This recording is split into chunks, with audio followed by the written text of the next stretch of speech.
Recording. My name is Ann Cheney. I'm faculty here at University of California, Riverside. I'm very excited to be able to present our California Unified Collegiate Recovery Conference.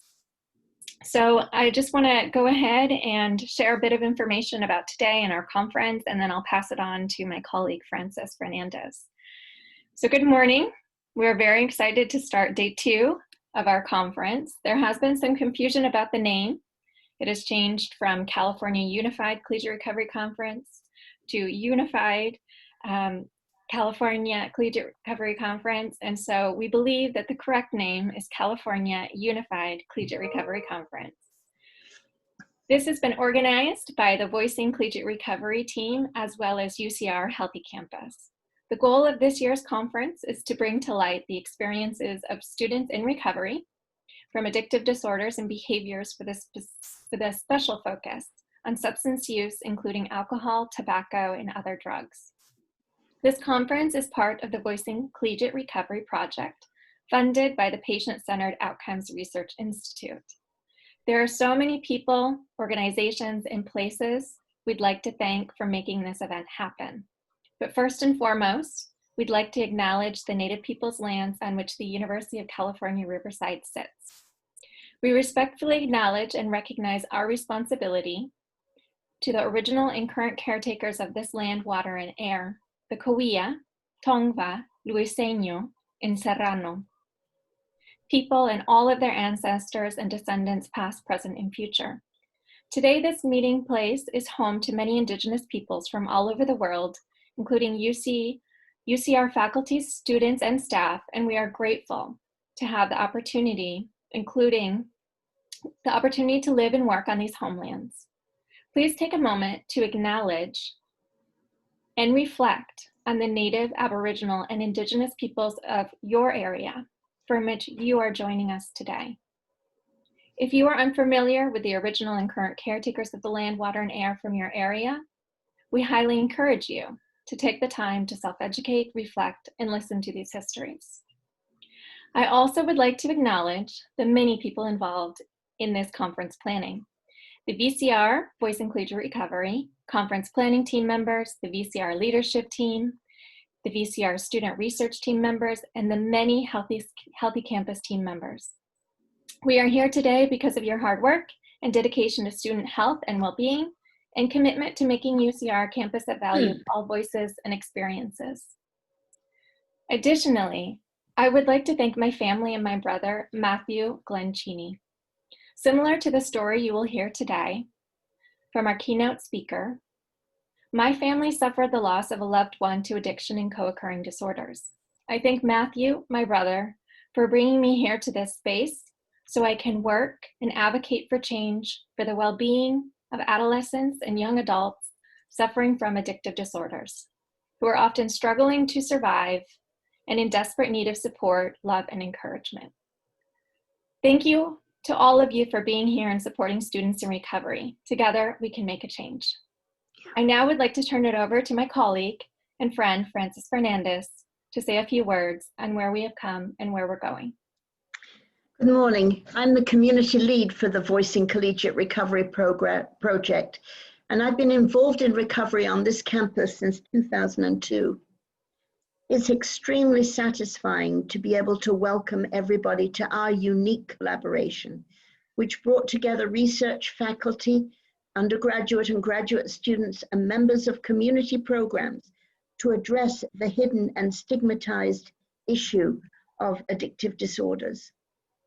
Last night's speaker, a UCLA alumna who started the student program on this campus a decade ago, embodied a hidden population of students on university campuses such as ours.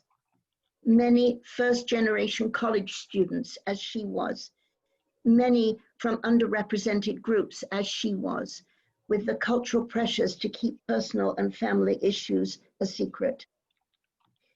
We heard, sorry, I've lost my place. We heard her initial sense of isolation and inadequacy. We heard a level of despair that led her to consider suicide.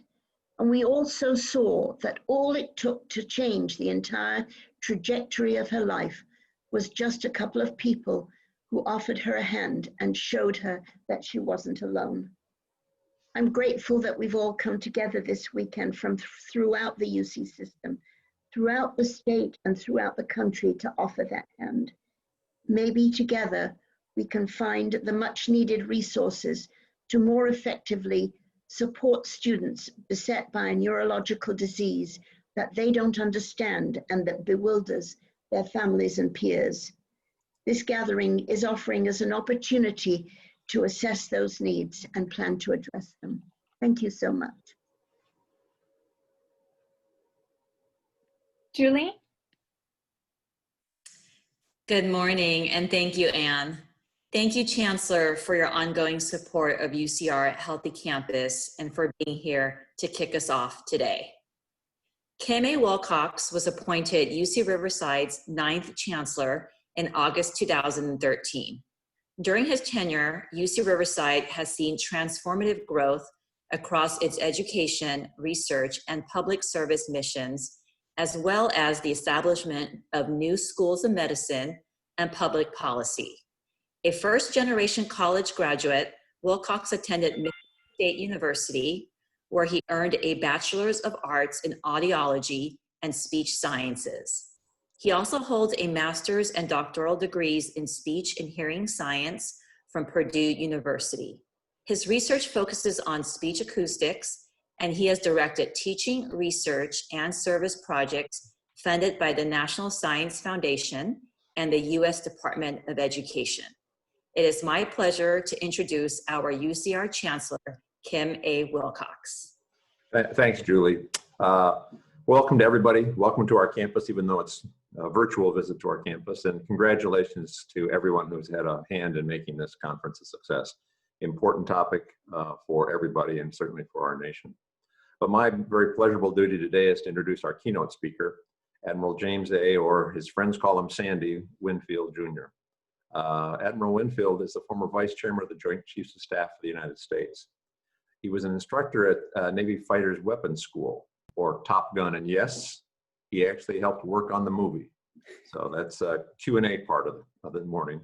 Highly decorated serviceman of our country, 3-time winner of the Defense Distinguished Service Medal, Navy Distinguished Service Medal, Defense Superior Service Medal, twice recipient of the Legion of Merit. It has a Bronze Star and a Meritorious Service Cross. And he was even, beyond his military successes, his acumen across the spectrum, he was a possible contender for the COVID czar position. But today, the Admiral is not here in a military capacity, but he's here to speak from experience. He knows what this is about and knows what the nation needs. He and his wife, Mary, founded SAFE in 2017 after losing their own son, 19-year-old Jonathan, to an accidental opioid overdose in his first week of college. So for those of us who work with young people on university campuses, we know what that means to a parent, and we're just so honored to have such a distinguished and experienced individual as Admiral Winnefeld here to speak with us today. Admiral. Good morning, and thank you, Chancellor Wilcox, for your very kind introduction. I would say as a native Californian, where I was born and spent 15 years of my Navy career, it's really a pleasure to be back, virtually, if not in reality. Let me just start by saying that this is just a remarkable event. Because collegiate recovery is so terribly personal and important to us, my spouse, Mary, and I are incredibly grateful that you would be holding it, and I'm very honored to be a part of it. Truly, those of you who are students in recovery or are recovery allies, you are our heroes, and I really mean that. Today, while the COVID pandemic ravages our nation, a different epidemic continues unabated and is indeed aggravated by COVID, namely the epidemic of overdose fatalities in our nation. You all know the numbers. More people killed each year than we've lost in combat since the beginning of the Vietnam War all the way to today. And it's the leading cause of death for people under 50. And the fatality rate is up around 13% since COVID began, thanks to so much uncertainty over health, job security, and of course, isolation. Today, I'm going to talk to you a little bit about my family's journey in the tragedy of substance dependence, including our work to stand up a nonprofit to address its worst outcomes, and how it all intersects with the campus experience. And it all begins with a wonderful young man named Jonathan Winnefeld. John grew up as the younger of two brothers in a Navy family. We moved around a lot. At one point, he and his brother were in 5 different school districts in 6 years, including an international school in Portugal. Imagine being a young kid in elementary school and walking into a different lunchroom every single year. John's brother thrived on it. He's now a first lieutenant in the Marine Corps. In fact, he just got home from Baghdad, Iraq yesterday, where he was part of the embassy security team. But it was really tough on John to move around that much. John was an amazing kid, though. He was incredibly bright. He was modest, kind, had an amazing sense of humor. He worshiped his older brother. He loved animals. He was a gifted baseball pitcher and someone who always took the new kid on the team under his wing. He never once had an enemy in the world, but inside he was really struggling. Now, we believe that there are 3 paths towards substance dependence. It can be a rapid process for someone treated with opioids for an injury or a medical or dental procedure, especially if they have a genetic proclivity for it. Or it can be related to self-medication for a mental health challenge. And given the large number of freshmen entering college with some kind of mental health challenge, such as mild or moderate anxiety or depression, as John had, coupled with the stress levels imposed by a higher level of academics, it's easy for a student to fall into self-medication. Finally, the simple fact is that partying has gone hand in hand with academics on campuses for decades, but the drugs to which kids are exposed today are so much stronger than the ones that their parents might have used. Very often, there's a combination of the mental health path with the other 2. For example, we know of many people who've received opioids for pain, but those opioids actually addressed pre-existing anxiety, and that's where the hook landed. And as for John, his addiction was ultimately due to his anxiety and depression. Unfortunately, John was misdiagnosed early in high school as being attention deficit and was prescribed Adderall, which is probably the worst thing you can give someone who has anxiety. Shortly thereafter, we noticed alcohol disappearing, and John was not a big party kid. And when confronted, he said he was just trying to come down off the Adderall at night. Eventually, he turned to weed and then Xanax, and we still don't know to this day the rest of what was happening to him in high school. What we do know is that he had a very tough fall of his senior year. His girlfriend, a young Hispanic woman who was going to be the first in her family to attend college, understandably shied away from a depressed, substance-dependent boyfriend. I can't blame her. That only made things worse for John. Then he found out in the early spring that he was just below the threshold of grades to be able to play baseball. And baseball was very important to John, not necessarily because he loved the game, but because he was good at it and he felt a sense of belonging and security when he was actually a member of a team. So losing that only made things even worse. Now and then he would have a bad event, and we would say, okay, John, you've got that out of your system, right? And he would be fine for a few weeks, and then it would happen again. And it started to affect his grades, which is why he couldn't play baseball. And we candidly fell into the parent trap of wanting to believe in our son, and hope became a strategy. But in April of 2017, in his senior year, he had a really bad event that convinced us we could no longer keep him safe. So after a terribly difficult search for a week, we found long-term inpatient care for John, where he did extremely well. We were able to watch John's brain literally, physically recover from this disease. We could have a conversation with him. It was so great to see him regain his ambition. He even achieved his emergency medical technician, or EMT, qualification, of which he was extremely proud. Towards the end of his 15 months in treatment, we decided as a family that going to college would be a good way to start his post-treatment recovery journey. He had gotten into the University of Denver when he was a junior, where he had asked for a gap year for his treatment, and we did it without disclosing to Denver exactly why. They didn't ask.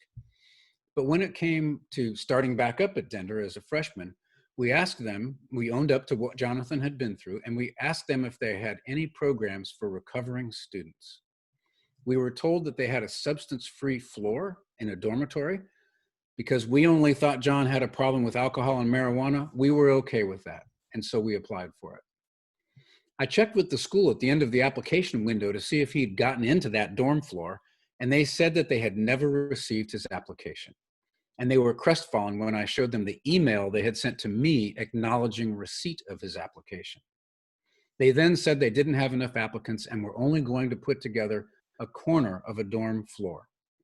We were, again, okay with that. We thought there was a chance that John could relapse, but we thought it would only be into alcohol and weed, and we had no idea about opioids. That summer, John was required to write the essay that every incoming freshman at Denver University has to write. That year, the topic was, who's had the greatest influence on your life? Instead of writing about me or his mom, he wrote an amazing story, wonderful writing that starts with, the person who has had the greatest influence on my life is a man whose name I don't even know. I don't even know if he is alive. Very compelling. Anyone would want to read more. And Jonathan went on to write about an ambulance ride he had to take during his EMT qualification time, and how he found himself on the floor of a McDonald's bathroom in New Haven, Connecticut, performing CPR on a man undergoing a heroin overdose, and wondering whether the man would make it through the night alive, and how his family would feel if they lost him, and how he decided right then and there to devote his life to helping people who can't help themselves. It was really good writing, and I was blown away. It was one more indication to me that our son was on a wonderful track. And in fact, his ambition was to become a paramedic fireman. Now, John had been taking night courses in Denver that summer before school started in order to get his EKG qualification, which he needed in order to get the part-time EMT job he wanted for Denver's sports teams. Now, walking back one night from that training to a relative's home where he was staying, he had to pass by Denver's open-air heroin market, and that is where he relapsed. The pull of the drug is so powerful, especially for someone freshly out of treatment and facing the anxiety of starting college. Again, we had no idea he had an opioid problem due to the HIPAA restrictions that his treatment center could not tell us exactly what John had been through. Now, the weekend before school started, we took him up to the mountains just to get away. We noticed he was edgy and sweating a lot, but we chalked that up to him just being nervous about going to school. The day we dropped him off at DU, he looked great. I asked him if he was going to be okay. And he said, "Dad, as long as I can keep my recovery on track, the academics will be fine." Little did we know that he had already relapsed. His edginess that weekend was actually withdrawal symptoms, we are convinced. But it shows how very deceptive someone that was in that situation as he is can actually be. When we got to his dorm room, the resident advisor in the dorm said they had never heard anything at all about a substance-free dorm floor corner. The biggest regret of my life is that I didn't pull him out right then and there, but we had no idea of the peril he was in at that moment. As many of you know, coming out of treatment is the most dangerous time for someone who has experienced opioid dependency, because in a healed brain, the brain's opioid receptors have reset themselves. And if you take the dose you needed to avoid withdrawal when you are heavily addicted, it will overwhelm those receptors, which have a great deal to do with respiration, and it puts you in grave risk of suffocating.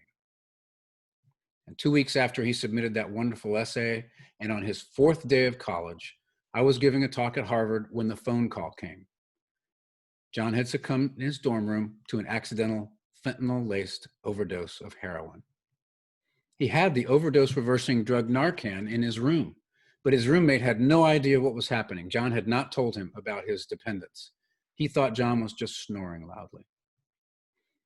You can imagine what that was like for my family. Losing a son or daughter to anything is just devastating. A few days afterwards, we were at home, sitting on the couch, and we decided that we had to make a choice. We could either crawl into a little ball of anger, shame, and grief, or we could try to do something about this. And we felt that with our network and a few generous donors, including the family that owns Enterprise Rent-A-Car, we could continue John's mission that he stated in his essay of helping people who cannot help themselves. And we felt that if we were willing to overcome stigma and stand up and speak out, others might as well, because stigma is public enemy number one of this crisis. So we started a nonprofit. We call it SAFE Project, for Stop the Addiction Fatality Epidemic. Next month, we will have been at it for 3 years, and it's going well, thanks to our donors and a wonderful staff. So here are a few things about us. First, we have a number of core beliefs. First, we will not compete with other organizations. There's too much crisis in this for us to be in a silly competition with other organizations. We want to lift all boats in the process of helping. We will take no money from the sectors of pharma that have messed this up for this nation. We will try to find best practices locally and try to help scale them nationally. We also believe that every recovery journey is different. We will work hard to extend our reach into underserved communities, and we also believe that actions speak much louder than words. We also believe that there's no single answer to this epidemic. There's no one lever you can pull that will make everything go away. Rather, there are 6 deeply interrelated things that we have to do as a nation to overcome this epidemic. The first one is public awareness. This is about getting the public to understand that addiction is a disease, not a moral failing, to get their support behind solutions, and most importantly, to take on that public enemy number one of the crisis, which is stigma. Second is full spectrum prevention. This is about getting credible voices to the most vulnerable audiences, mostly high school kids, which we've done a lot of, but it's been very hard for us during the pandemic. As I said, Corona's put a real damper on that, but we have done a lot in high schools. The third one is prescription medicine and medical response. As you know, 4 out of 5 people addicted to heroin started with prescription drugs. So this is about ensuring people are aware of the hazards of pain medication, giving them ways to responsibly dispose of excess medications, supporting medication-assisted treatment and recovery, and supporting getting Narcan out as much as possible in order to save lives. This month, for example, is one of our Gone for Good months because it's DEA Take Back Day. And you can go to our website and request a drug disposal packet like this, and we'll get it to you for free. We've put out 10,000 free packets earlier this year, and we're in our second campaign this October. Our fourth area that we believe needs to be worked is law enforcement and justice. As you know, we will not arrest our way out of this crisis. There's so much more we need to do here, including supporting drug courts, treatment in correctional facilities and transition from correctional facilities, and a lot of other creative solutions so that we can get this right on the justice side. Our next one is treatment and recovery. Only 10% of the people in this country who need treatment actually receive it. And that's for a host of unfortunate reasons. One of those is simply how hard it is to find, treatment is to find, as we discovered when trying to get John into treatment. So we've built a web application that helps people find the best treatment center possibilities for them. It's totally private. We don't push them towards any one provider. We just want to shorten that frustrating week-long journey that we had down to an hour of narrowing down the area, the treatment facilities that would probably be most appropriate for an individual who needs it. And we're now working with the University of Kentucky and hope in the next year to solve a much more difficult problem, and that is helping people find supportive recovery housing, because there's no existing database on that, unlike what there is for treatment facilities. And our last line of operation is family outreach and support. And this is all about, if I only knew then what I know now, I would still have my son. We have a host of lessons learned on our website. We always want to add to them, so help us with that. And we recently worked with Google to help provide those lessons to veteran and military families. Now, we have to do all of these things. They're interrelated. And if we don't do them all, we will fail. So as an organization, we push on those 6 areas in 4 essential audiences. The first one we call safe communities. We have a host of projects designed to help communities, some of which I've already mentioned. One of our lines is to help communities bridge prevention and treatment entities, which have not always worked together. If you're in prevention, you may not want somebody who's been on this journey talking to people who you are trying to avoid getting on that journey. But as it turns out, and as so many of you know, it's a powerful voice in helping with prevention. I'd note that our second cohort for what we call BPR training consists of 10 separate colleges and universities in Pennsylvania. We also do a ton of signage in hospitals, shopping malls, and bus stops designed to warn people of the hazard of opioid medications and to encourage powerful conversations with doctors and responsibly dispose of excess medicines. And we'd love to be in campus health facilities with those signs. Two of our other key audiences are what we call safe veterans and safe workplaces. I won't get into a whole lot of detail there in the interest of time, but a veteran is twice as likely to die of an overdose as any other segment of the American population. As a result, we've been working directly with veterans, including those on college campuses, through a series of veteran wellness and stress awareness programs. And I'll also give a shout out to UC Riverside, which has a beautiful Veterans Resource Center run by Tammy Thacker, a Navy vet. Within our Safe Workplaces initiative, which we've just started, we've found that the business case for industries to embrace substance dependency strategies is also very strong, and we're looking to help them protect their workforces. Our fourth audience, and of course the topic I want to spend some time on today, is our Safe Campuses program. Safe Campuses is especially important to us because we lost our son on a college campus, and it was completely avoidable. While there are prevention and recovery aspects of what we do, we focus mostly on collegiate recovery. Frankly, if DU had had such a program, John would have been part of it, and I'm convinced he'd be alive today. They do have a program now, which we helped them start with over 30 students, and it seems to be thriving. But fewer than 5% of colleges and universities nationwide actually offer a collegiate recovery program. So why is having one of these programs so important? Well, if 1 in 3 incoming college students report struggling with a mild, moderate, or severe mental illness, then having a substance issue to begin with when they enter, there's a good reason to have a program. It's also entirely possible that a young person can become dependent after entering college along one of the 3 pathways I mentioned earlier. Overall, we know that around 12.5% of current students meet the criteria for a substance use disorder. We believe there's a pressing need for student-ready campuses driven partly by inequities in our secondary education system.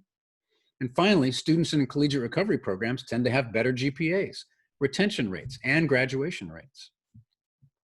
So doing the right thing for students is not only the right reason to do this. A sound business case can be made for having such a program on a campus. Now, the idea of a business case doesn't always resonate well with our students, who understandably responds that we're more than just a number, and my college should simply want to do the right thing. But we all should realize that colleges and universities have budgets they have to manage, and they thus have difficult choices they have to make. The more informed those choices are, the more likely a collegiate recovery program is to be embraced by their administrators.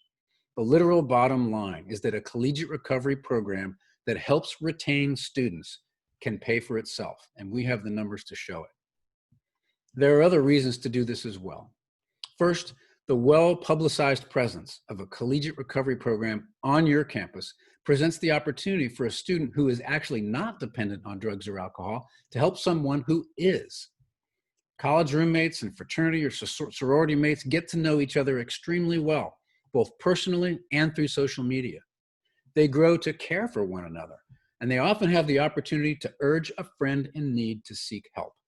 And the presence of a recovery program further enables this type of noble and courageous support. The presence of a recovery program is also a good indication that an institution really cares for its students.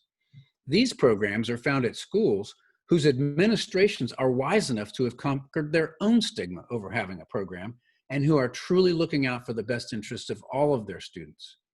These schools resist a natural aversion to posters or signs publicizing their recovery programs out of a concern that parents of potential students touring their school may think the campus has a drug problem.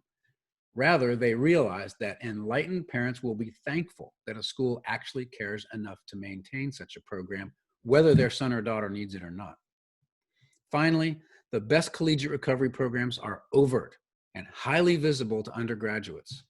Students attending these schools quickly accept them, and in the process become naturally conditioned to overcome their own stigma towards those experiencing substance abuse disorder.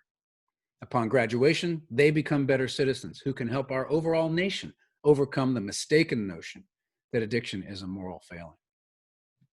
So what do we believe are the best characteristics to be found in a collegiate recovery program? Well, one size does not fit all. There are a lot of different campus types, ranging from community colleges to giant universities, and each one lives within its own unique environment. But here are a few generic examples of what we believe works best. First, there should be at least one paid, qualified, and dedicated professional employed by the college or university who supports students in recovery. Because connection is the opposite of addiction, the collegiate recovery program should focus on a community of students to provide peer support to each other, and not just the provision of services through the campus health infrastructure, which is needed as well. There should also be dedicated physical space on campus, if it's at all possible, for students in recovery to meet and support each other, not just intermittently, but to hang out with each other whenever it's possible. There should also be dedicated housing, even if it's only a floor in a dorm or a corner of a floor in a dorm, available to those in recovery. The program should account for the fact that every recovery journey is different. Some people do well with 12-step, others do well with medication-assisted recovery, and there are a whole host of others. Every single one of them is different, and none of them, we believe, should be excluded from a campus program. There should be clear understood requirements for continued student participation, including pre-planned responses when things go wrong. The collegiate recovery program should not only be advertised across campus, it also should be part of your first-year INDOC program, even before your first-year students and their parents arrive on campus. There should be plenty of recovery support services available, ranging from meetings to case management to healthy team building activities. And finally, the program should partner with campus entities that support overdose prevention efforts and recovery, like student health infrastructures, naloxone distribution, and training with first responders and residential life. Now, here are a few of the initiatives that we at SAFE Project offer through our Safe Campuses program. First, and one of the things we're most proud of, is that every year we host a Collegiate Recovery Leadership Academy. Our program has served over 100 students from around the country since 2018. Students in this program receive training in leadership, project planning, and communication skills, and they are empowered to be impassionate advocates for collegiate recovery programs. When COVID is not a factor, we bring these students together in the fall for a long weekend where they have the opportunity to meet and connect with peers from around the country. We then ask our participants to complete a project over the course of the year in which they're enrolled in the academy and to outbrief it in the spring or summer. Our graduates have helped to raise awareness of substance use disorders, recovery resources, and the importance of collegiate recovery programs and the multiple pathways to recovery. A few examples of projects our students have done. One converted an existing Oxford house into a collegiate Oxford house, one of only 3 at the time. One sought and received approval from a major university to install naloxone kits in student housing right next to the AED kits. And another created the first culturally grounded CRC on a major university. The program grew by 800% under her tutelage and reached an additional 200 people on campus. Now, UC Davis, UCLA, UC Riverside have all had participants in our leadership program. And we have focused on diversity and inclusion in this program. 10 of 51 students in the program last year identified as BIPOC, and 23 of the 51 have been non-traditional students, meaning over age 24, formerly incarcerated, or a veteran. This year, we're doing the Academy online with 30 students from 18 states and 23 campuses. Our virtual summit is in November, and we're incorporating working groups into the program that will meet throughout the year. They're going to get monthly care packages from us and a la carte webinars, and this year's students will receive impact funding up to $500 for their projects. We also provide technical assistance to colleges and universities. In November 2019, we were privileged to be given the chance to continue the tireless work of an organization known as Transforming Youth Recovery. which had previously helped establish over 100 collegiate recovery programs since 2012. In the past calendar year, we've directly engaged with 105 colleges and universities to improve or expand their services for students seeking or continuing their recovery.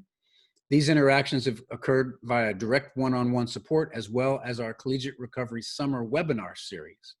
This 2-month program served 48 collegiate staff members and students who wanted to improve their recovery support services.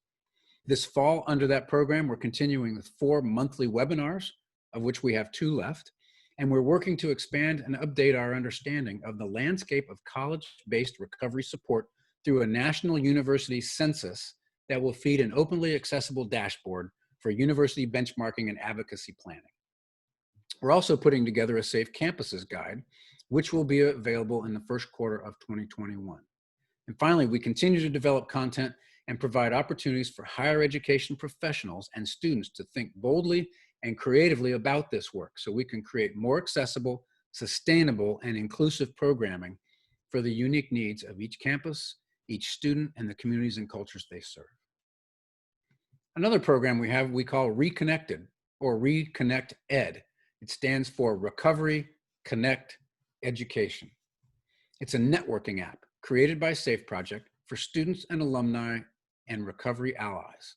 It was the brainchild of one of our favorite people, Rob Chiron, who some of you may know as the University of Colorado at Boulder's Collegiate Recovery Program lead. We gave him the creative lead while bringing our funding and other expertise to bear to bring this to life. The purpose of the application is to maintain and create social recovery and professional connections for students in collegiate recovery programs, and more importantly, for those who have graduated from collegiate recovery programs and have moved into the rest of the world. We took it live in late September this year, and you can find it on the App Store or at reconnectedapp.com. That's reconnectedapp.com. It's a great way for students in recovery to stay connected to peers, find internships, jobs, social recovery events in the wake of COVID-19, and CRPs are able to speak with students directly from across the nation. And we do it in a way that protects our participants' privacy. To ensure an added level of safety for our users, we require a unique school code to be entered during the onboarding process. School codes have been sent out to known collegiate recovery communities, and if an alumni or student does not have access to their code, they can notify Reconnected at safeproject.us, and you'll get a code in less than 24 hours. Again, the app went live at the end of September. We currently, in this very short period since we stood up, have 125 users from 45 colleges and universities, and we really expect that number to grow as more schools enter their fall and winter breaks. So if you're in or you support a CRP, we'd love to have you on board with Reconnected. We also have an internship program for college students. Thus far, we've had interns from 10 different schools. The program is available every semester, spring, summer, and fall, to any student in the country who is enrolled in a post-secondary education program. Interns have the opportunity to work alongside each of our 4 initiatives and get a glimpse into the world of running a national nonprofit organization. Although it's an unpaid internship, students are able to receive credit for their internship through their institution. They also receive professional development training during their time with SAFE, and each semester we typically accept about 5 or 6 new interns. In addition to the programming I just shared with you, as a team, we do not take lightly the issues of racial injustice that have plagued our country. In all of our work, we aim to address those issues of inequality. As many barriers to treatment and recovery that our family had to overcome, that was not one of them, and we get that. We need to help others overcome those barriers that are even higher for them. In our Campuses initiative, we're making intentional efforts to support minority-serving institutions, and will continue to do the challenging work that lays ahead in order to create an equitable future for all who dream of pursuing higher education. We have come to completely understand that it's very easy to say exactly the right things or think you're saying exactly the right things, but really rolling up your sleeves and being serious about doing real work on the ground in support of equitable, diverse communities, particularly on campuses, is something that we're very committed to doing. So we at Safe Project are doing the very best we can to turn the negative of our family's tragic loss into some kind of a positive. We and our team wake up every day asking ourselves how we can save a life. It's hard to apply an output metric to that kind of work because you don't always know how something in your organization or something you did indirectly might have saved a life. But we have enough specific examples that we're making a difference, that we're determined to keep this work going, including with willing campuses. All you have to do is receive an email from a parent who says, I'm sitting in the emergency room with my 14-year-old son who is addicted to opioids, and we have decided we're going to take control of this problem, and the reason we're here is because we read your stuff. That keeps us, we wake up every day thinking that hopefully we can help somebody along those lines. Now, we have an amazing Safe Campuses team led by Ariel Britt, along with Hannah Fitzpatrick and Dylan Dunn, and we are very eager to help in any way we can. You can find Ariel at Ariel, that's A-R-I-E-L, Ariel.Britt, B-R-I-T-T, at safeproject.us. Or just hit me up at Sandy at safeproject.us.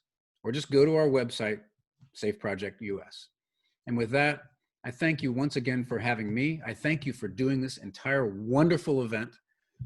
Thank you for supporting collegiate recovery. Thank you and congratulations to those of you who are in recovery. Keep it up. And I'd be very delighted to open it up right now for questions. Once again, thank you. Thank you very much, Admiral. That was a very inspiring talk, and I'm just amazed at all of the things that you've done in the past several years. So we do have a number of questions, and I'll go ahead and ask the questions that are in the Q&A and then in the chat. And at any point, if people would like to ask additional questions, please go ahead and use the chat or the Q&A function. So the first question is from Ryan Harden. Thank you so much for sharing your story, and thank you for your work with the SAFE project. You mentioned that there are many ways that SAFE wants to help, and that if they are not all addressed, we will fail. What does a success mean to SAFE, and what does a failure mean? Okay, thank you for your question. It's a very good one. The first thing I want to point out is, I listed those 6 sort of lines of operation and how interdependent they are. And I think all of you understand, based on your own experience, what I mean by that. If we can't conquer stigma, then fewer people are going to be willing to get into treatment and recovery. And if we don't have the resources available to those people to get into treatment and recovery, it's not going to make a difference anyway. And so on down the line. There are deep interrelationships between those 6 things that we have to do. So what is success? The first thing is and I hate to use a bad term here, we need to turn the corner. We need to get the trajectory of this epidemic pointed in the right direction quickly and aggressively. And I think if we can educate people on the hazards of particularly prescription opioids, then we will go a long way towards doing that. But we have to realize that this is probably a journey, not a destination, because this field, the field of providing substances to people evolves so much. But success, I think initially for me, is overcoming public enemy number 1, which is stigma, because I think that opens the door to everything else. And if you look at previous epidemics, smoking epidemic, the AIDS epidemic, which, remember, way back, if you're as old as I am, you remember when AIDS first started, it was hugely stigmatized. And now, not so much. And we really are turning the corner on that tragic disease. And failure, in my view, is a failure to do all of those things. It's a failure to get the government support. It's a failure to educate the wonderful population in this country that this is a disease, not a moral failing. And it'll be a failure if we don't turn this trajectory back down quickly. We can do this. We really can do this. Okay, thank you. The next question is from Richard Jeske. How have efforts to increase addiction disorders awareness in medical schools? Historically, this has not been a priority for students who eventually will be prescribing opioids. Yeah, this is a really good question. We've had very interesting interactions with the medical community and the dental community. I'll give you one example. We went to the Intermountain system up in Utah, where we discovered a hospital where we were just giving a talk that had the most amazing signage of cautioning people about the use of opioids. and how they should dispose of them properly and that sort of thing. And in keeping with our philosophy of taking a local best practice and scaling it nationally, we asked them if they would mind if we borrowed their idea, branded it our own way with our own graphic artists. And they said, sure, of course. And we've expanded that nationwide. But what we also discovered at that hospital was that the doctors at that hospital were really nervous about this campaign. They were worried that they were going to be told when they could and could not prescribe opioids. And they just had not yet bought in to the hazards because they had been indoctrinated. Part of how this crisis began, as you know, is with the Porter and Jick letter many years ago that said, hey, opioids used in, responsibly in medication are not addictive, it's not a problem. And some of them were still inculcated with that idea. So it is not an insignificant problem to convince the medical and dental communities to get on this. I took an informal survey, unscientific for all of you academics, over 6 months, where I just simply asked a question of anybody I knew who had had a dental procedure or an operation or some sort of injury. I said, did your doctor or dentist prescribe opioids? And if so, did they give you any cautionary advice about using them? And for 6 months straight, the answer was 100% zero, which was shocking to me because it's so easy for a dentist or somebody to say, hey, I'm going to give you some Percocet for this wisdom tooth removal, but please be careful. Nobody was saying that. And finally, after 6 months, I ran into somebody whose doctor had actually given them a warning. So we've got to do much better. Now we have not done enough in this area, frankly. I want to do more. I hope we're about to partner with an African-American medical school where part of our trying to get into diversity and inclusion is Meharry Medical School. And I want to get with them and I really want to address this question. How much are you doing as part of your training of medical professionals to include in that the hazards of prescribing opioid pain medication, which doesn't mean you shouldn't do it. It just needs to be done smartly. So great question. Okay, we have several more questions. I feel like we're just warming up. The next question is from Dr. Noel Vest. You mentioned formerly incarcerated students. What specifically are you doing to engage these students? How are you working to recruit these students into collegiate recovery programs? I have to be quite honest with you and tell you that the best person to answer that question would be Ariel Britt or Hannah Fitzpatrick. Hannah runs our collegiate recovery program. I know we've had a couple of students who are previously incarcerated, and I don't know that we went and recruited them. They applied to us, and we of course accepted them. So it's a fair question, and I'll just be honest with you. I don't know how much we're actively reaching out to find them, but we very much welcome them into the program. So that's actually a takeaway for me to ask our staff, how active are we in actually recruiting people who've been formerly incarcerated as students into that program? Thank you for that question. Okay, the next question. If you had a magic wand, what would you do with it? And this is from Scott Silverman. So this is sort of like the genie question, right? If I had one wish, I'd ask for more wishes, and really, it goes back to my point about there not being any one lever you can pull in order to resolve this crisis. I've said the most important immediate lever is public awareness and destigmatizing this whole thing. That I think is the thing that breaks the dam and allows the waters to flow. That will allow us to address all of the other things that we need to do, getting the right resources for education, for treatment, and for recovery, and getting the right amount of naloxone out there, getting the right rules in place about prescription medicine, getting prescription medicine awareness programs across state lines, getting more access to preventive medicine, medication-assisted treatment, a whole host of things. If I had a magic wand and we could make all of those things happen at once, we would conquer this crisis very quickly. And then, of course, it's not just in a blink of an eye, it's gone.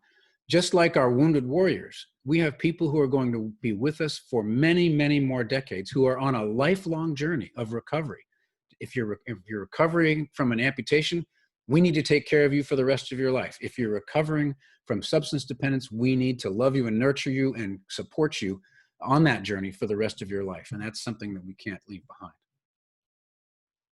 Great. The next question is from Ami Tour. Thank you so much for talking about your personal story with addiction. How can undergraduate students become involved with SAFE Project? Well, the best way to answer that question is to send an email to our wonderful staff, either ariel.britt@safeproject.us or hannah@safeproject.us or dylan@safeproject.us, and they will be happy to include you in things that we're doing. But as examples, you can apply for the Collegiate Recovery Leadership Program. It's a great program. It doesn't take an awful lot of your time, but we've gotten tremendous feedback from these students on how we support them as they go through the program. You can also volunteer to be an intern. Hannah runs our intern program, and it isn't we don't just put our interns on collegiate recovery programs. We put our interns on projects across the board of what SAFE Project does, and we've really benefited a lot from some of the amazing young people we've had come in to help us as interns. And then I think just what you're doing in advocating and supporting collegiate recovery on your campuses, and also just supporting fellow students in recovery, or if you're a recovery ally, supporting students who are in recovery, doing everything you can every day to look out for each other. You're supporting SAFE Project when you do that all on your own. Great. Okay, so we have a few other questions. Can you speak, this is from Alexandra. Can you speak to long-term off-campus engagement of alumni of the Academy after the students have graduated? It's a great question. One of the things we've talked about, and Hannah would correct me if I was wrong, is, hey, we've had 3 years of these wonderful people. Why don't we get them all back together and talk about their journeys? How are they doing personally? What have they done either since they've graduated, or they may still be in school if they were in the program, but where has their journey taken them? What have they done with the skills that we provided to them during the Leadership Academy? And how could we have done the Leadership Academy better? What did we forget? What did we not have in the program that they wish they had that we could have very easily gotten to them when they came through the program? And of course, you can sign up for the Reconnect Ed web application. We'd love to have you on that. This is one of those snowballing things that the more people we get into that program, the more powerful it's going to be, and the better linkages people are going to have with each other. Imagine graduating from UC Riverside, going to take a job in New York City, and you open up your Reconnected application, and you can see that there's 6 or 7 other people right in the same vicinity of where you're going to be working in New York City. You can reach out to, you can set up meetings, you can have lunch, you can support each other, because we all know that the opposite of addiction is connection, and staying connected to this wonderful community is what will dramatically, I think, help people on their recovery journey. Okay, great. The next question is from Francis. You took a courageous choice. I'm wondering if the University of Denver did likewise. Among the campuses you have had contact with, which CRP, Collegiate Recovery Program, has most impressed you? Okay, Denver, I think there are a couple of reasons why they started a program, and this is Chatham House rules. We're all in this together, right? I think for one thing, we tried to make very clear to them from day one that we were not going to try to hold them accountable. We weren't going to sue them or anything like that. And we just wanted to put them at ease because we weren't going to gain anything by coming after somebody legally over what happened to our son. It was just a tragedy. What we really were asking them is, would you please start a program? And I think they may have looked to one of their donors and said, this donor may not help us so much if we don't start a program. There was a little bit of I wouldn't say coercion, but a healthy push there from a particular donor. But I also honestly believe that the campus looked inward and said, we really should have had a program. We really ought to have a program to support our students. And they've done a fantastic job with it. They've got a cottage for these people. They've got a dedicated person who runs the program. And the program has grown over time. Still, and they've also, by the way, linked it to their psychology department, so that there is some interaction there where the people in the department are able to learn about substance dependency and treatment and recovery services. In terms of the programs that have impressed me the most, I'm always reluctant to pull people out because there's so many good programs across the country. Obviously, Texas Tech is well known for having a very good program.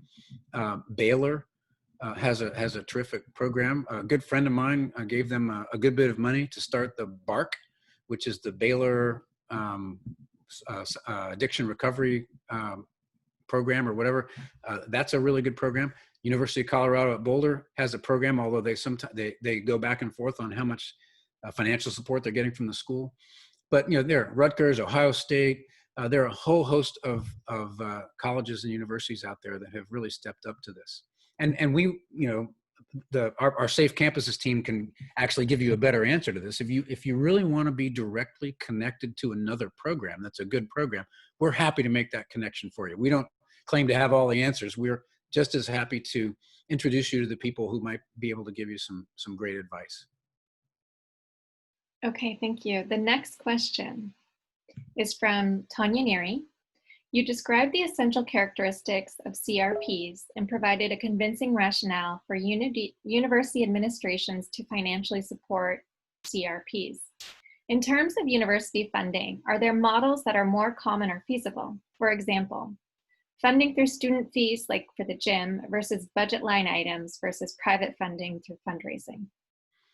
I think most of the programs that we have seen, and I could be wrong here, and Ariel could correct me, are many of them are helped with private funding, where a donor will specify a gift to the college or university that will go towards a collegiate recovery program.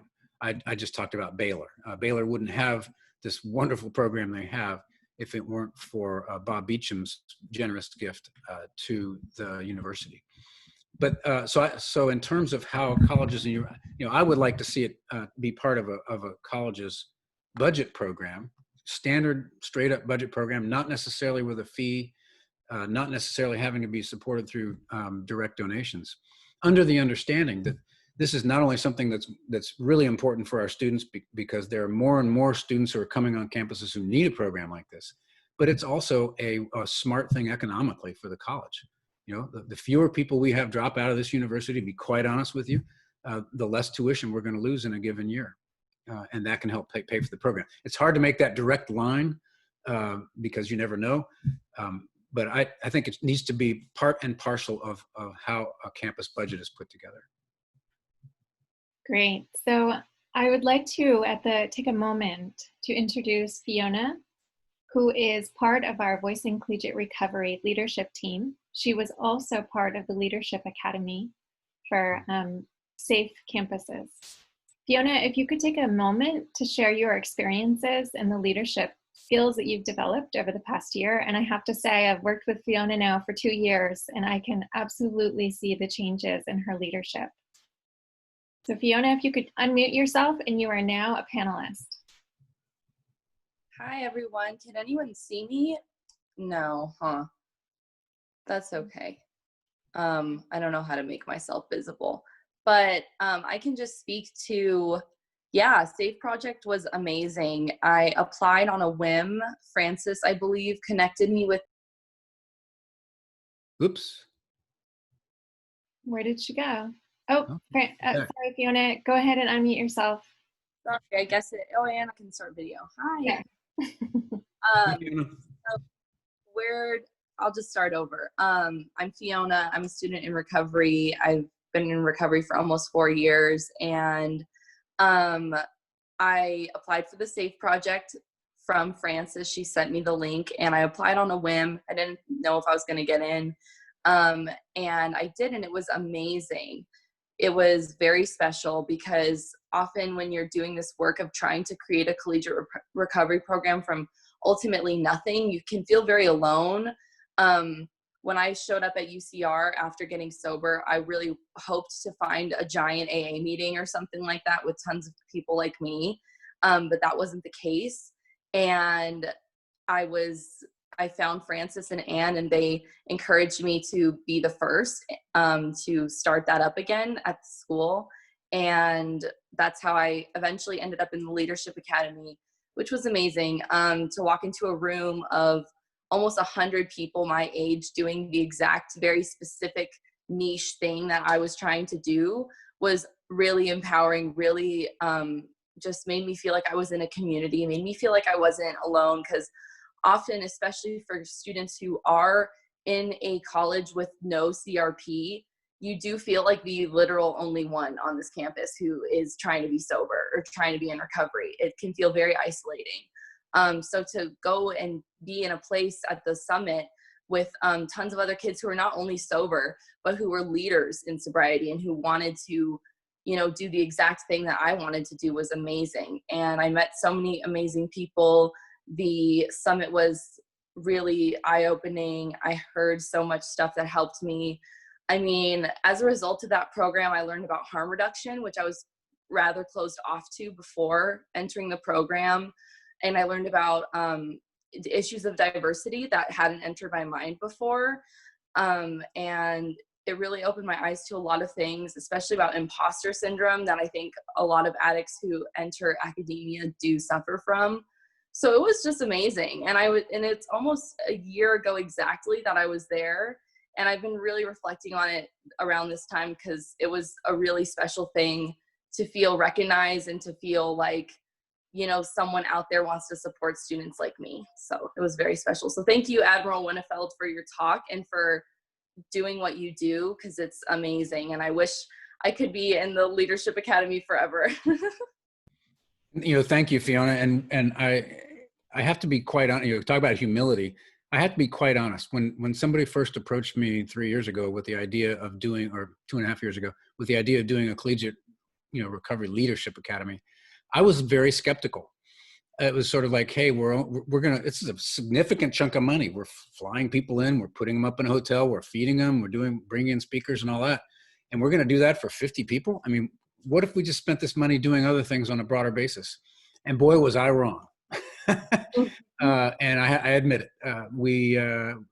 Having the ability to bring somebody like Fiona in, who now has the opportunity to influence so many other people and provide so much goodness on a particular campus. I'm a complete convert and was a long time ago now. So thank you. And we're so happy to see you're doing well. Congratulations, Fiona. Thank you. You too. And I'd just like to add that Fiona is one of our student leaders as part of a federally funded grant. So she has a really important role on our campus. And she has been instrumental, along with our graduate student leader, in developing a collegiate recovery community, because we don't have an actual physical space. And so in my opinion, the Leadership Academy has been really incredible for our project team, the Voicing Collegiate Recovery project team. So I want to go back to the questions, and this is actually related to some of the things that Fiona mentioned. Can you talk about, this is from Keith, can you talk about how to engage marginalized students into the SAFE project and collegiate recovery programs? I think one of the things is to expose marginalized students on the Leadership Academy side to the fact that we have had so many marginalized students in our program. You wouldn't believe it. I mean, we have a very diverse group of people who come in there, and many of them have been very marginalized. We've had Native American, amazing Native American woman come in and teach us all about what her journey has been like in collegiate recovery, and she's a huge inspiration to all of the students who were there. So we want everybody to know a sense of welcoming, that we are not only welcoming, but actively seeking diverse backgrounds in that program. And we're also we want to make sure we're learning as much as we can about that. We don't have all the answers on marginalized people being included in these programs. And so, you know, we learn as much as we teach in some of these, in the Leadership Academy, for example. So I hope that helps in answering the question, but it's, you know, diversity is something that we're committed to in this program and everything else. Great. Another question is from Riki Westergaard. What would be a barrier besides stigma for administration dedicating a space on campus for students? What are your thoughts on why these dedicated recovery spaces have been or oftentimes overlooked? For one thing is that if you are going to create a program from whole cloth, you know, you're doing it in a campus infrastructure where every inch of space is probably already accounted for. So you have to fight tooth and nail to get something. And very often the way it starts is, say, in a student center, you have a number of meeting rooms, and you can allocate time in those meeting rooms for students in recovery to meet. And that's a great start. But what is most powerful is finding a place for them to call their own, where they can just go and study and be with each other and watch TV, do whatever they want to do, hang out, because that's where the real sense of community is brought together, and they really start supporting each other even more powerfully. And then to take that one step further is to have that kind of a meeting space in and a part of a living space. I know at my own alma mater, Georgia Tech, they have been working very, very hard to migrate from a student center room and into taking a floor of a dormitory or an entire dormitory. They even looked at, there was a religious program on campus that was going to move off campus, and they were going to take that building and turn it into a collegiate recovery program site. Whatever you can do to get a space is well worth it. But it is hard because space is very much at a premium on campuses. And there's a lot of deserving programs that are contending for that space as well. But I think in terms of recovery, having a dedicated space is more important than almost anything else I can think of for any other type of program. Okay, so a related question. This is from Keith. Specifically, how would you deal with university and college administrators about college recovery? So going beyond space to talking to administrators. Yeah, I think it's all about effective advocacy, which is best done collegially and persuasively with the case for having a collegiate recovery program on your campus. And not just the business case. There is a financial business case to be made that administrators understand. But there's also the other side of that coin, which is A, it's the right thing to do. B, these students tend to do better. They have better retention rates, better graduation rates, better grade point averages than the rest of the student body. They've been through hell and they've come through it, and they understand adversity, and they're able to study hard and be serious about getting their lives on track. And I think it's also about eliminating the stigma that they might have about, hey, if I have a collegiate recovery program, that must mean I have a problem on campus. Well, guess what? If you're a campus, you do, and you need to get past that. And then finally, it's about really sort of understanding the math, the numbers of students on campuses today. More and more are facing mental health issues and substance abuse issues, many more than when I was in college. And the substances that they're using in these conditions are much more hazardous than the substances that were available when I was in college. So there really is a across the board compelling reason and purpose for having a collegiate recovery program, and it just needs to be a natural part of the campus environment. It is what it is, and it's powerful, and it's good for students who need those services, and it's good for students who don't need those services to have that presence on campus. Great. So I just want to read a few other things, comments in the chat from Mary Winnefeld. University of Hawaii's program increased 800% after a student attended SAFE's Collegiate Recovery Leadership Academy. So again, attesting to the value and importance of the Leadership Academy. And then Hannah from SAFE Project did respond in the chat to the question about incarcerated students. So her comment is, Sandy is correct by saying that at this point, our students who have been a part of our Leadership Academy, who were formerly incarcerated, applied to the program on their own. Once we learned that they wanted to focus their project on their life experiences, we helped point them in the right direction and to resources that would help them do so. In the future, we plan to do direct outreach to continue reaching more non-traditional students. So I do want to open it up. If anyone would like to ask a question out loud, please raise your hand via the Zoom function, which is the hand raise. And I would be happy to allow you to directly ask a question. Otherwise, If not, we'll continue to move on. Oh, we do have another question. Okay, so in the Q&A, this is from Stephen Sussman. It would be helpful if the use of the word stigma was operationalized with specifics. If someone is in recovery, does that mean people assume that they are psychopathic? Does that mean others will think they will relapse at any moment? Does that mean that people assume that they are not as intelligent or are somehow insane? Do they tend to get scapegoat? Can you expand and clarify? Well, I think those are all potential outcomes of stigma, and those are some of the stereotypical things that we need to counter, that we need to fight. And it's almost as though if you're not tired of hearing yourself say it, you're not saying it enough. And that is to persuade people through rhetoric or whatever that these are people who have been through a disease, not a moral failing. In some cases, maybe they entered into it through doing something they shouldn't have been doing. But what happened when they become substance dependent is a known physical disease that these people have worked very, very hard to overcome. I used to tell Jonathan that, you know, your brother's going to the Naval Academy and he's doing something really, really hard. And I really respect somebody who does something very difficult and does it very well. But you know, Jonathan, I really respect you because you're going through this treatment and recovery process and you're doing it really, really well and trying to help him avoid his own stigma.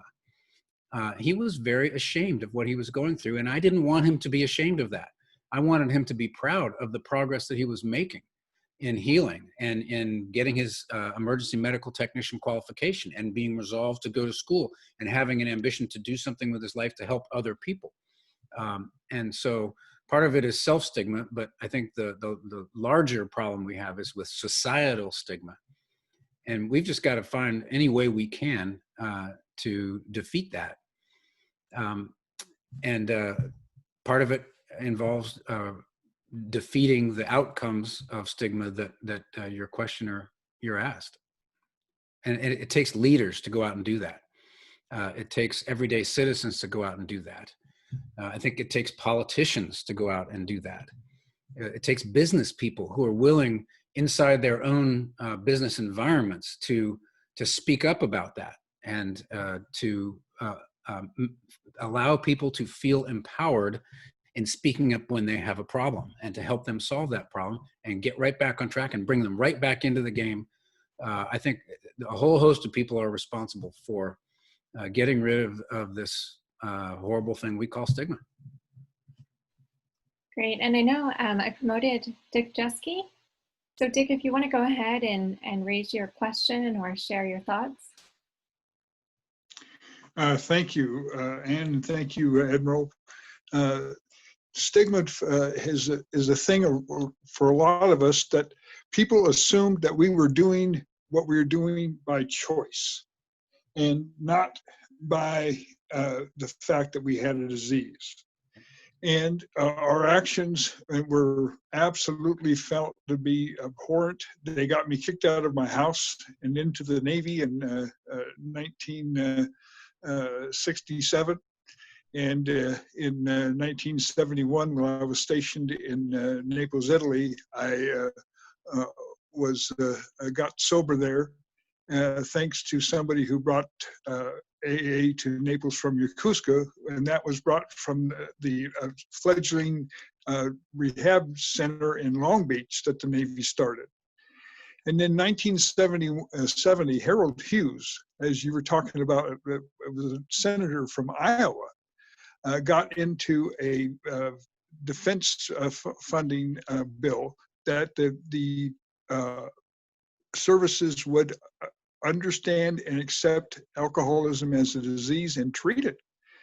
And that started a whole bunch of us opportunities to work in recovery and to try to get over this idea that we were derelicts, that we truly had a disease, that there was an ability to be able to deal with this and to recover from.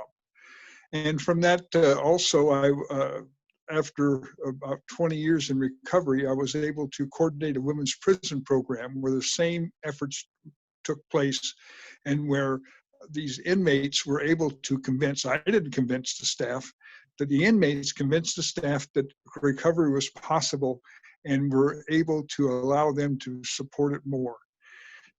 So stigma will be with us, I believe, for the rest of our lives, as it is a part of recovery, but we can voice it. We don't have to believe it. My mother went to the grave never accepting my alcoholism as she thought it was a moral failing. But the reality is that as long as we can stand up and to try to give care and love to other people, that is one of the biggest ways to be able to get over this idea that we don't care. Thank you. Well, first of all, thank you for your service. It's nice to talk to a fellow veteran. And also thank you, probably more importantly, for the services you're providing to other people in recovery. That's probably the best thing you've done, I think, with your life.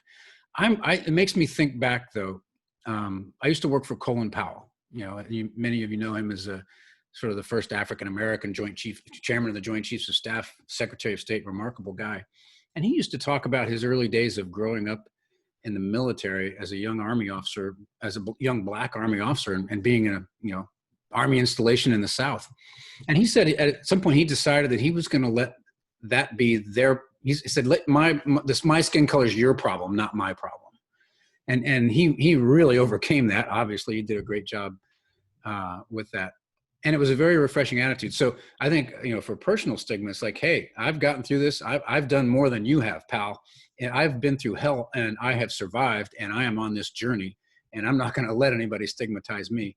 I think that it's easier said than done, I know, but it's a great approach. At the same time, we try to disabuse the rest of society of this problem with stigma. It's a constant battle, but I believe it's a winnable battle, particularly if the right people are speaking out at the right time in the right ways. Great. Thank you very much. And thank you very much, Dick, for your question.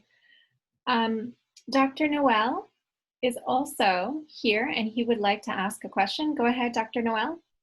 Hi, can you hear me? Yep. Yes.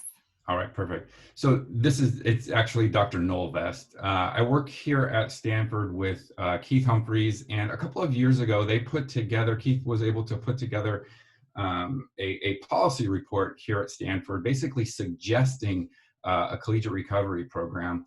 And I guess my question is, even though that's come out and we've had a lot of support, I think that chasm between what you were talking about as far as, right now we have a small student group, which is doing really, really well. Obviously, everything's moved to online, but that chasm between, having a small student group and then having complete buy-in from the university and funding from the university and a space on campus, it seems like, at least at this university, that chasm is so wide. And I have been trying to figure out a way to bridge that gap, whether it's funding or whether it's, a state budget item.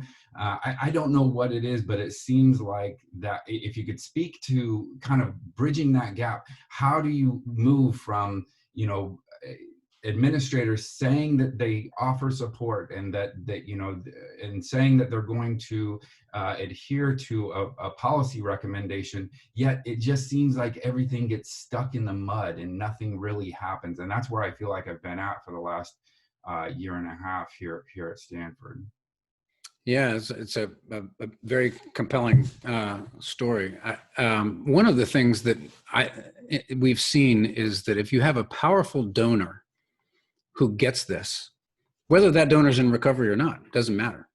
And it doesn't even matter if that donor is going to donate to start a collegiate recovery program. But if the donor says, look, I'm interested in supporting Stanford University with a multi-million-dollar contribution, and I'm more likely to support this, I'm more likely to give you this donation.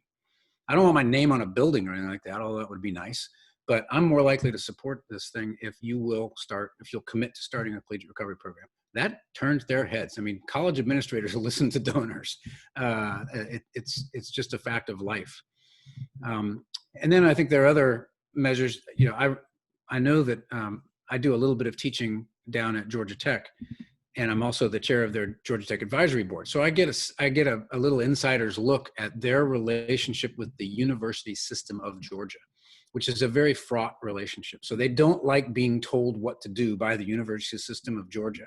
But, you know, if there's the higher level hierarchies of higher education, if it's legislated, or if it's legislated in a political sense by a state legislature, then maybe that's one of the ways forward, that you will either have one, or you'll tell us why you don't have one, or something like that. So we have to find whatever levers we can get, because just pure persuasion doesn't always work.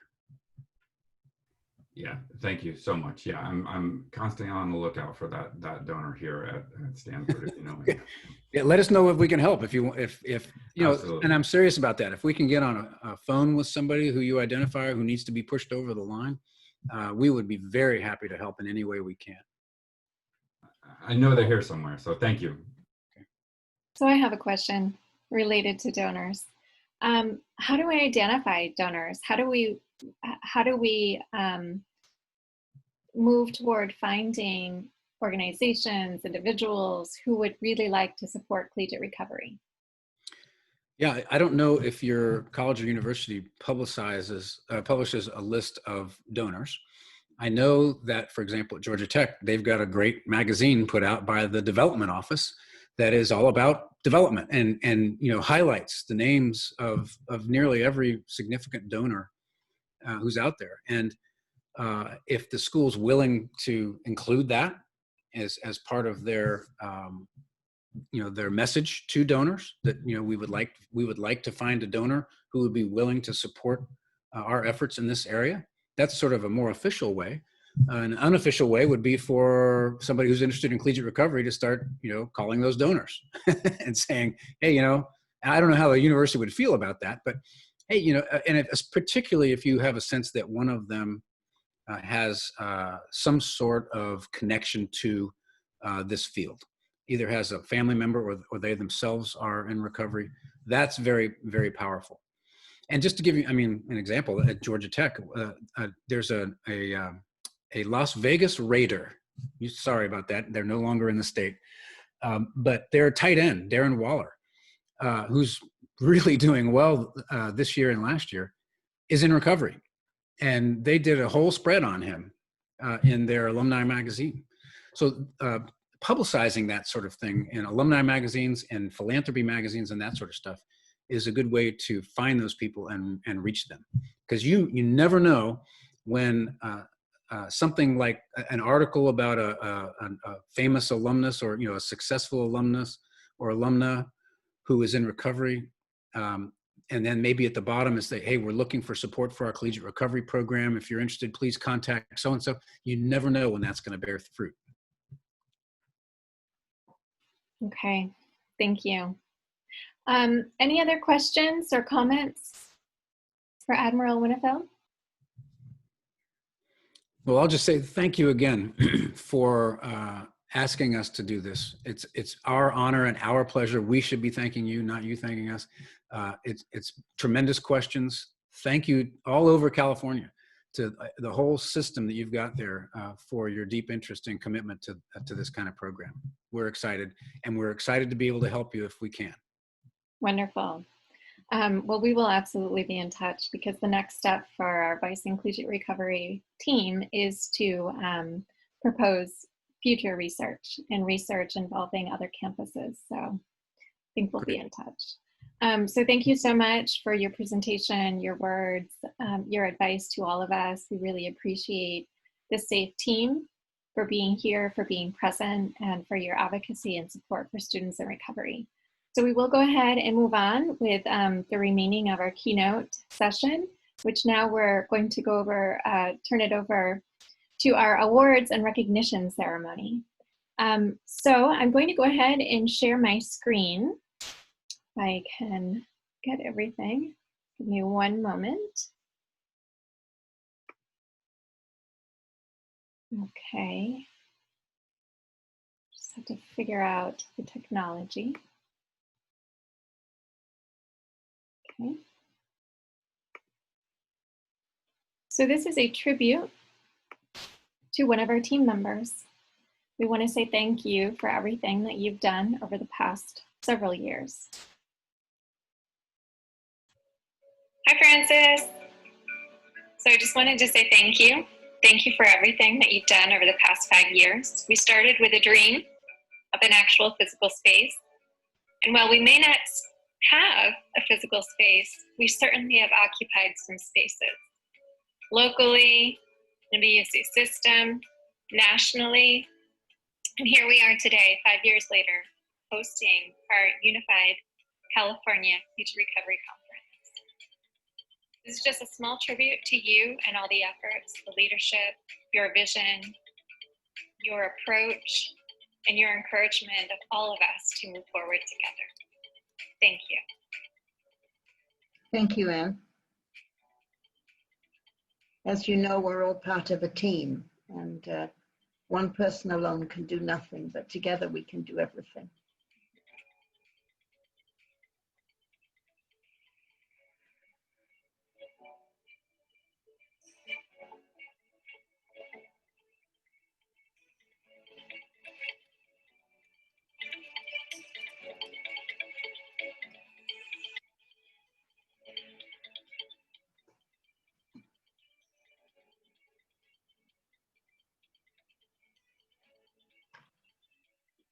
Francis, I'm so glad that we're able to send you a message because not being in person makes me miss your wonderful hugs.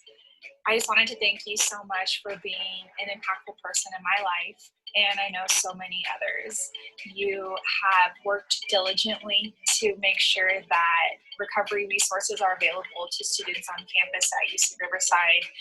Students in recovery is, we're such a vulnerable population, and without the support that you helped create, I would not be where I am right now in my recovery journey. 4 years ago, I was notified to reach out to you for support, and I didn't. And by the grace of God, by serendipitous moments, our paths still crossed. And for that, I'm forever thankful. You gave me the kick in the butt that I needed to start my journey.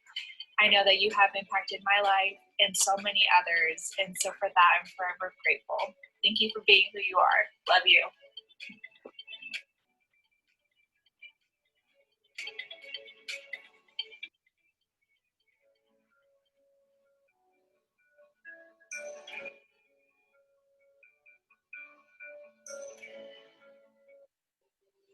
Hi, Francis. It's Fiona. I wanted to recognize you for all of the work you've done at UCR for students in recovery. You have held the torch for us when no one else could or would, and it really means a lot. It has made a world of a difference for a lot of students, especially me, and I have loved working with you on this grant project. We literally couldn't have done it without you. You bring such strong, fresh perspective, and I just know that you're never going to give up on students in recovery, and that's a beautiful thing. Thank you for being who you are. Every time I walk into a room and you're there, it makes me feel at home, and that's a special thing. So thank you for being the person that you are.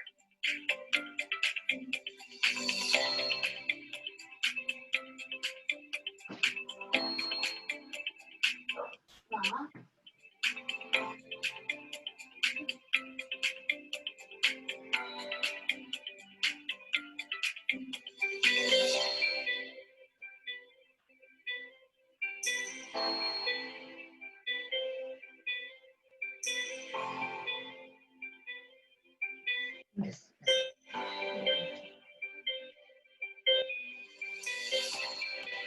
Thank you. Thank you very much, Francis. Francis, it's been such a pleasure to get to know you and work with you, and I really appreciate your persistent pressure for more, because that's what we need. Thank you.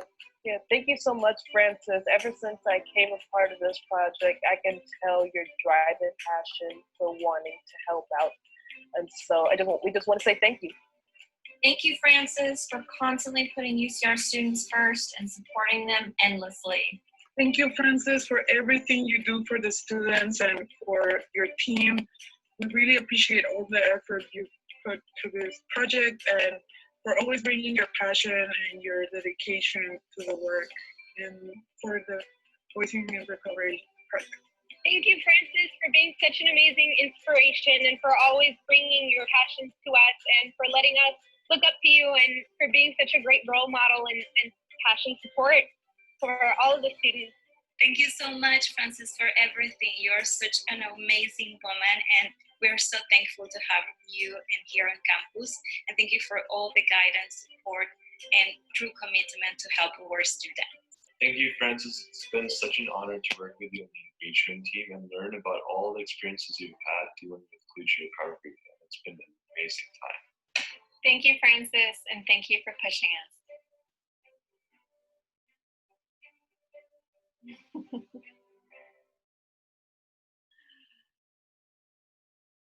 So, thank you, Francis. Thank you, guys. That was so unexpected. But yeah, I'm humbled because I have done nothing without you all. Nothing. Well, we would just like to recognize you with also a certificate that you will receive in the mail. This is in honor of your leadership and service to collegiate recovery. We present Francis Fernandez with this award of distinction. And I do believe I spelled your name correctly. You did. Thank you. You also should have received at your home some flowers. If you haven't received them yet, you should receive them shortly. Okay. So thank you everyone for being here. Thank you for joining us. We're very appreciative of having the opportunity to present this conference and all of this work to you all. And thank you again to Admiral Winnefeld and his Safe Campus, Safe Project team. And I did put in the chat, if you haven't yet accessed the WOVA platform, there is a link where you can access all of our talks with the links embedded. You can easily go there and access all the talks that we have via the WOVA platform on the web link or also via the application. We are going to keep this line open because we have at 10:40 in a couple minutes a wellness break that will be conducted by Abhi, one of my students. And in addition, this is the same space where we will also hold the next series of current research and student-centered experiences. So please join us for our wellness break at 10:40, or feel free to go ahead and take another kind of break, and we will reconvene around 11.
Hi, Abhi.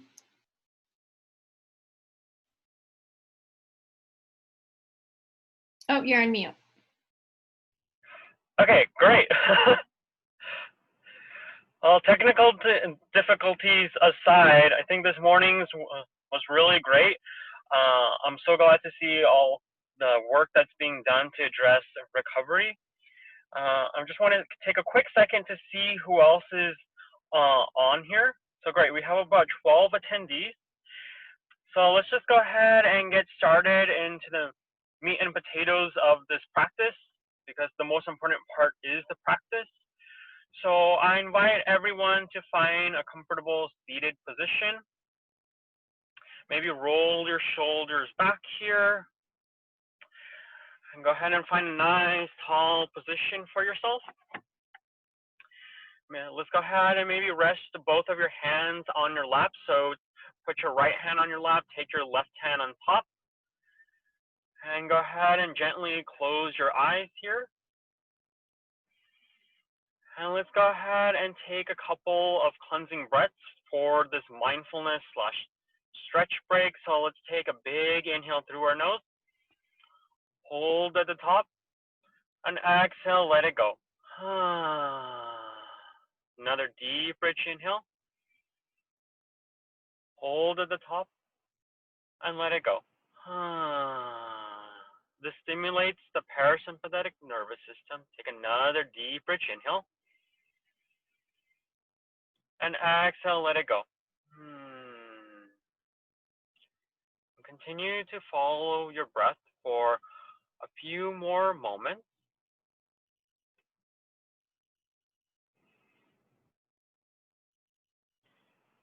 This is mindfulness, paying attention to the moment just as it is, which builds internal resilience and gives us a fresh perspective on our day-to-day lives. So continue to breathe in and breathe out.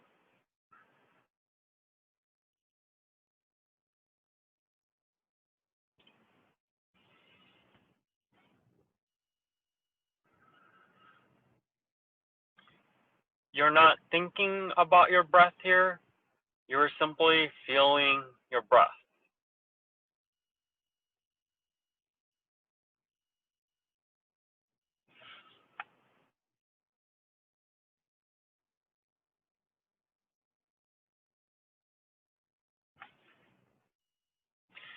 If everyone here by show of hands can just raise your right hand to let me know who's still following along, that would be great. If not, continue. And if I can't see, that's okay. I'll just continue with the practice here. And we'll do a quick body scan here for the remainder of the 7 minutes to feel very grounded for the remainder of the day, and so that we can learn as best as we can. So go ahead here to help ourselves out, close your eyes. I have my eyes on the clock. And start to feel the muscles along your jaw. You're not thinking about these sensations. You're simply feeling your jaw.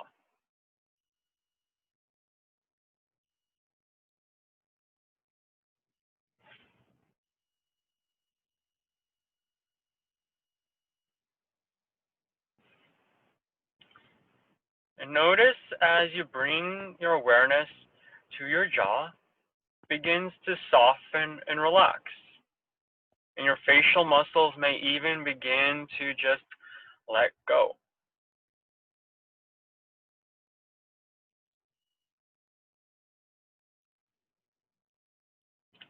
Now bring your awareness to the soles of your feet.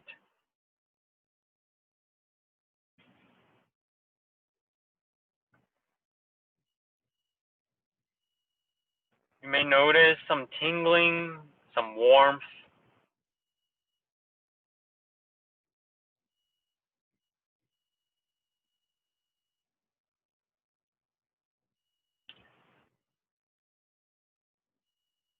Continue to stay with the sensations along your feet.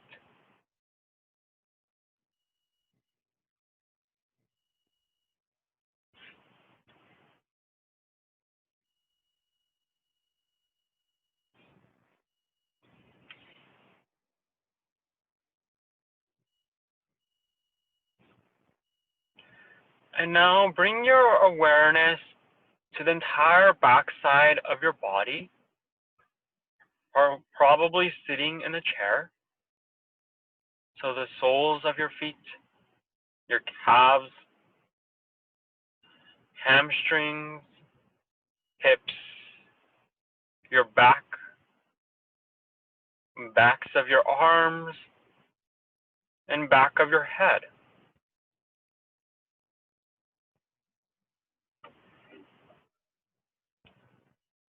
Notice the entire backside of your body as a field of awareness.